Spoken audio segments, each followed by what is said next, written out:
This is Charlie Parsons for the Stomping Ground, powered by Wow Hydrate, and available on DAZN.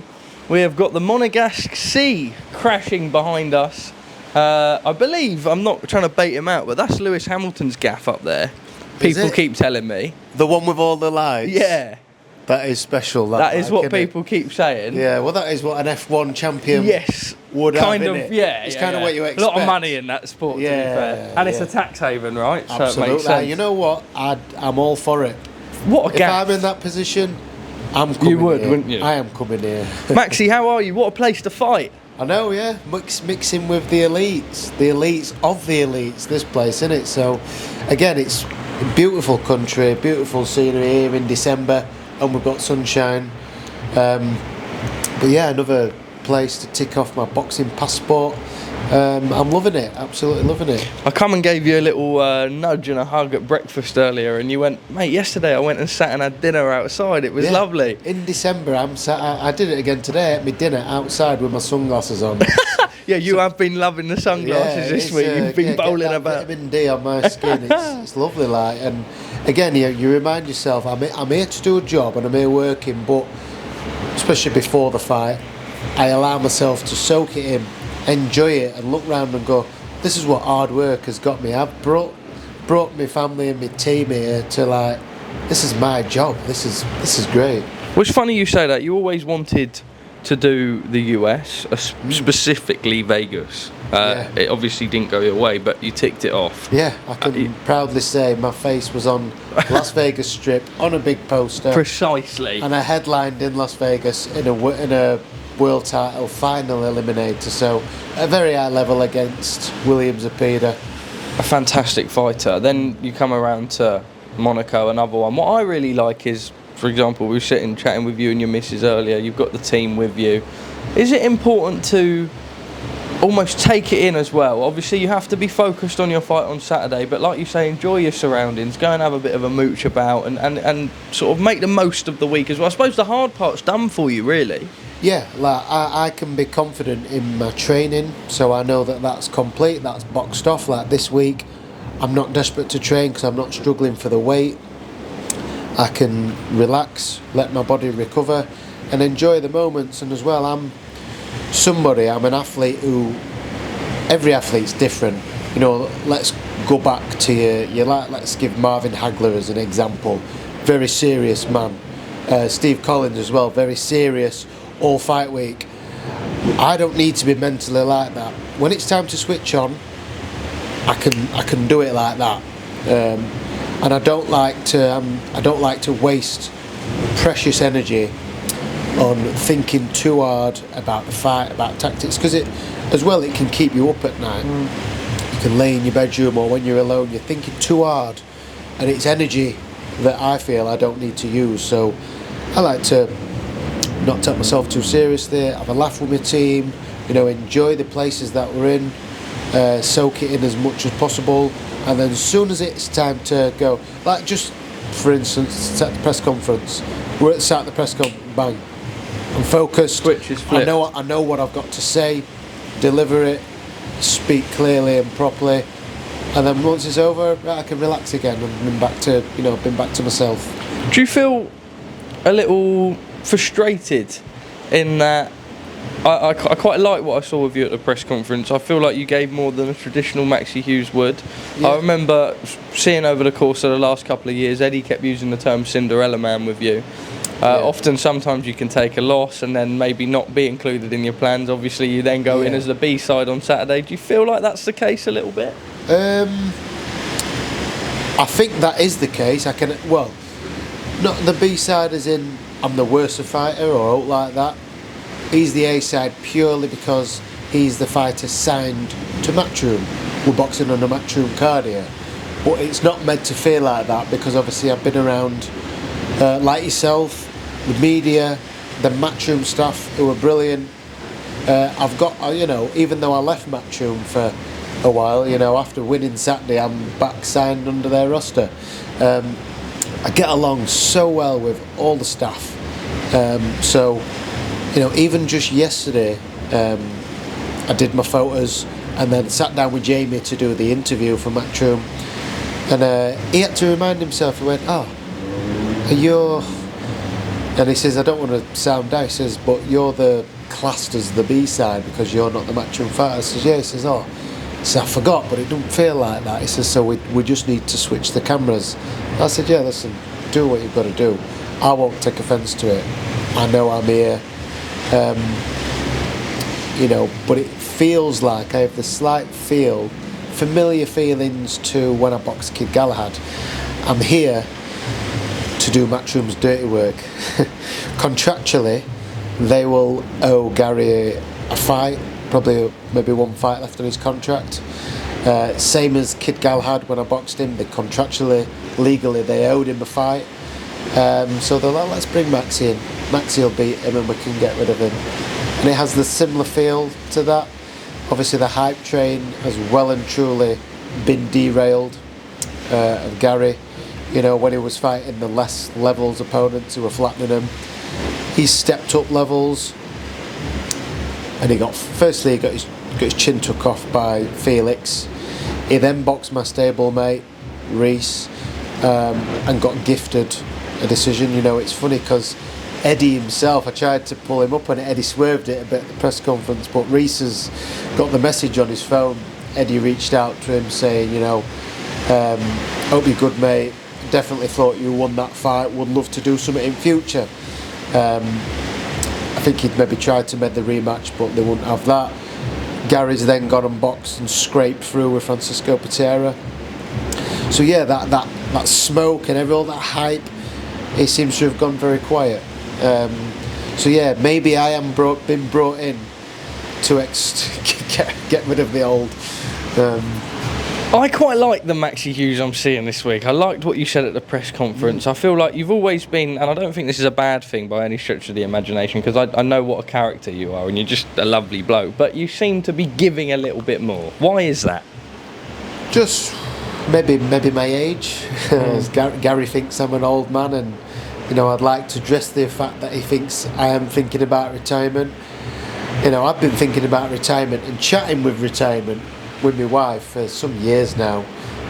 She would like me to retire. Unfortunately for her, I've sort of asked, can I continue for another 3 or 4 years? Because I feel good, I feel brilliant in myself. He's alluded to some past performances. Fine, if that's what he sees and he needs that.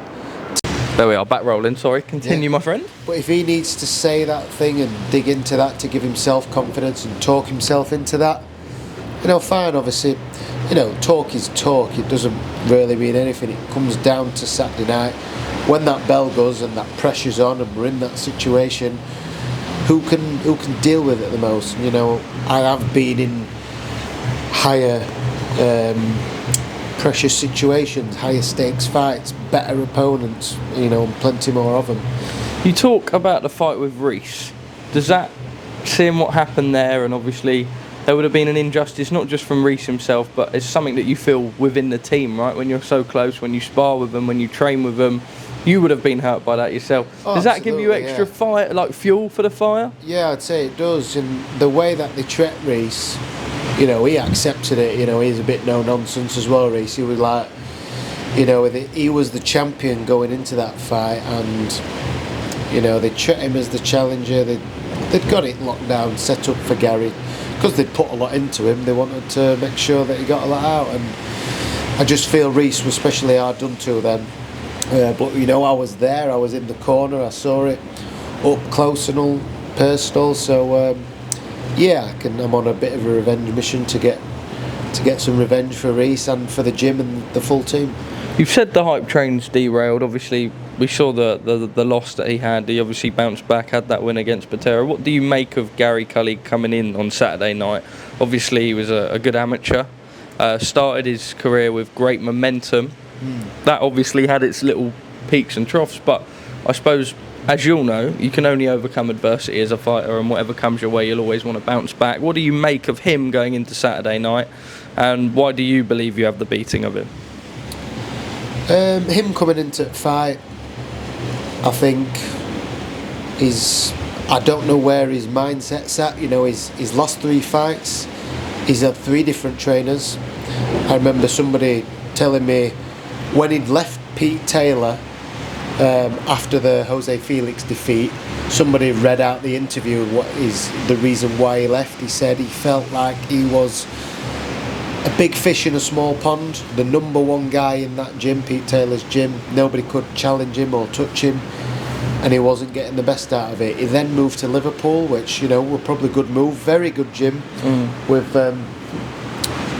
Joe McNally, yeah. The Rotunda, yeah. Yeah, very good gym. I've been there myself to do some rounds with Josh Taylor, so, you know, Beefy Smith's there. Some very good fighters in that gym. So it will have became a very small fish in a big pond, and maybe things didn't go his way, so he had the fight with Reese out of that gym and then left that gym. So maybe he didn't like the fact that he was the small fish. He's had to go back home, go back to his comfort zone, have his ego stroked and have that smoke blown back up to make him feel good again. So yeah, it's, who knows where his head's at with that. You know, it just doesn't look like somebody who's very settled, having 3 trainers in 3 fights. You know, it looks unsettling to me. I personally don't know where his mindset is. You know, that's something he's got to overcome and justify. Why do you believe you have the beating of him? My experience, you know, where I am in my life, my career. I've had my losses and I've learnt from him. I don't have to be in a dark place after a loss. I accept, you know, it's not just boxing but life, you get losses, and as long as you learn from him, which I believe I have, it only makes you better.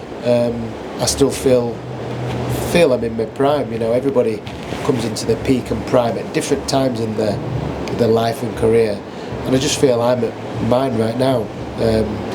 34 years old, feel fantastic. So I just think my experience will get me through. George Kambosos is now a Matchroom fighter. Yeah. I think most people thought you won that fight, Maxi. Absolutely, yeah. Have you almost, you said it at the press conference today, you will always think about your opponent on Saturday night, but is there added motivation knowing that there could be a rematch down the line? You talk about having maybe another 2 fights with Matchroom if you win. He's now a Matchroom fighter. Is that almost like the carrot being dangled? Something, you know, when the day that they announced that they'd signed him, my phone blew up. I was getting tagged. You look in the comments on that, and majority of comments, fight Maxi Hughes, rematch Maxi Hughes, please get this on, and a part of me would love that, love to get that back on with George at some point before I do hang the gloves up, and I'm sure he would. It's strange because I do see him, he argues with everyone on social media, but I tag him all the time and try and get it, but he just won't bite. He just shuts me down. He totally blanks me. Probably a smart move. Gives you the Eddie Hearn treatment. But I don't want to get in the way of a business move. Yeah. It appeared, although I don't know how it was going to work now that Liam Paro's lost his belt, it looked like they was lining that up. Down under. And a few people told me that before I fought him, they'd probably done the deal with Lomachenko to fight him in Australia. Everybody makes money, big show, big world title fight. And unfortunately for me, I got the way in that and I became a victim. So unless I knocked him out, which I could have well have been disqualified for. You felt like you, yeah. So again, with George going up to 140 and Paro having the belt at the time, I thought, I ain't getting in the way of that deal, because if I don't knock him out, then I'm going to become the victim again. So maybe now that Paro lost his belt, and that, you know, that might have dampened that fight. We'll see, but I'll get Cully beat Saturday. Enjoy Christmas. They made some sacrifices, you know, with kids, so it's make up for a little bit of time over Christmas, and we'll see. You know, I'm really happy at lightweight and to finish my career at lightweight. I don't struggle making weight, but there is certain fights that I would step up to 144, and George going up, if it means I can get the rematch with him, it would be at 140. I would step up for that. Maxi, you're a diamond. Thank you as always you, for your mate. time. Good to mix it up. No badging from you. Disappointing display, I must No, say. you know what? It's still in my wardrobe. Oh, you have bought one? Yeah, I've got a white. I bought a dangerous colour. I bought excuse me, a white hoodie. Oh, So very dangerous. you don't want no coffee stains on that. Absolutely, and I think I'm addicted to coffee. Oh. I have a lot a day, so yeah, do not want to risk. Swerve I the should've old gone coffee black. stains on the Stony. Maybe for Christmas. You can Maybe treat yourself. Santa might bring me a black Stony. That'd be very I like nice. the jacket though. Thanks, you know what? mate. I don't want to go with just a hoodie. Yes. Might get something a bit smart. Yeah, a nice fucking jacket or expensive something. now, Oh, though, mate. It's God, ridiculous. sickening, isn't it? It's ridiculous. Maybe I'll try and get Eddie to put in. I won't have a Rolex watch. I'll say I want a Stony. Mate, I would Get me a fucking love Stony that. jacket. I would absolutely love Winning that. You know what? bonus. I'm going to press him on that tomorrow. Yeah. I'm going to say Forget- if Maxi forget the Hughes Rolex, wins, get me a he Stony. wants a Stone A Island A jacket. jacket though. Top of A the nice range. jacket. All right, Maxi, I'm going to put that to him tomorrow. You're a Yeah. diamond. Final message to your fans and supporters ahead of Saturday night. What is going to happen? Again, I've got a load of fancy lanyards in there to give out. Well, one of my mates is going to come and he's going to give them out. So to the travelling fans, again, I know it's, times are hard and this is not a cheap place to come, especially this close to Christmas. So grateful to all my fans and everybody travelling over and everybody back home who's supporting me. I'm going to be tuning in live on DAZN to watch me beat Gary Cully. Just thank you again for all your continued support and look forward to putting on a good show for you and getting a big win to finish the year off.